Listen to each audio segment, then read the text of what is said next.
I have something I need to confess. I have a thing about clowns, and it's a disturbing thing about clowns that has bothered me for most of my life and has been an inspiration for me to investigate it a little bit. I mean, the biggest thing about the clowns is how come something that was designed to be entertaining and fun loving and friendly, uh, despite all the garish face painting and costumes, how can that turn into something nasty and evil and just frightening, heartless, the complete opposite? How did that happen?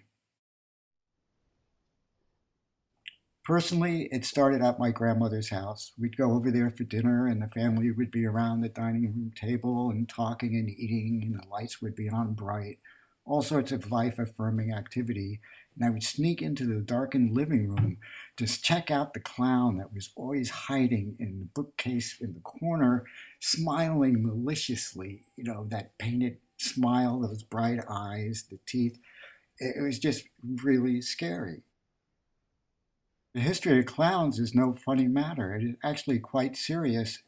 Actually, they are part of 12 personality types called archetypes, something discovered by Carl Jung.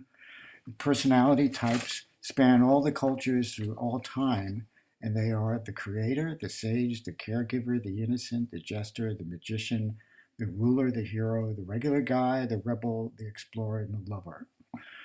These are all very clearly defined personalities. Emmett Kelly never frightened me because Emmett Kelly was always sad. There was no duality. There wasn't a funny, pleasant side to him. Another neutral clown, so to speak, is the white clown from the Commedia dell'arte, who is more of a prankster, nothing evil, he'd never hurt anybody. And of course, Charlie Chaplin, the tramp. He was sad too, but he did have a sweet side. Being a fool didn't pay well, but just because you were clueless and innocent and didn't have any knowledge about life, you were forgiven unless you were a complete idiot like Mr. Magoo, who simply didn't have a clue. And Alfred E. was kind of kind-hearted. He was very much of an observer. And then Clouseau from Pink Panther, he's just complete idiotic. And of course, to ruin everything, the fool also has this grim side, but he's a skeleton, but at least he's bringing a flower. Then another variant is the trickster, who pretty much a practical joker poking inconsistencies within other people's philosophies. Dick Smothers, Lucy, even the gods got into it with Hermes. We can go into the animal kingdom. Coyote is another figure of a trickster, as well as Peter Rabbit, though Coyote had more than an edge. Dennis the Menace, of course.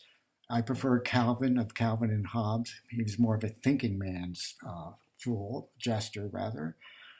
Bugs Bunny, of course, Americana. Felix the Cat. And then there was a scarier version which was called Crazy Cat. Check it out. Jester is the only one that has an official uniform and a paying job, a full-time job. However, if they don't amuse the king, they could have their heads separated from their bodies, which is a lot of pressure to be funny all the time, but still have the power to humiliate the king. At a certain point, the jester doesn't think it's funny anymore. Mark Twain, Kurt Vonnegut, and George Carlin all became very harsh cynics at the end of their careers. In conclusion, clowns are both evil and friendly at the same time. The coin is both heads and tails at the same time. There's no change in makeup. It's the same makeup. In 1 minute, it's friendly. Another minute, it's evil. It's the viewer's attitude that makes the clown either way.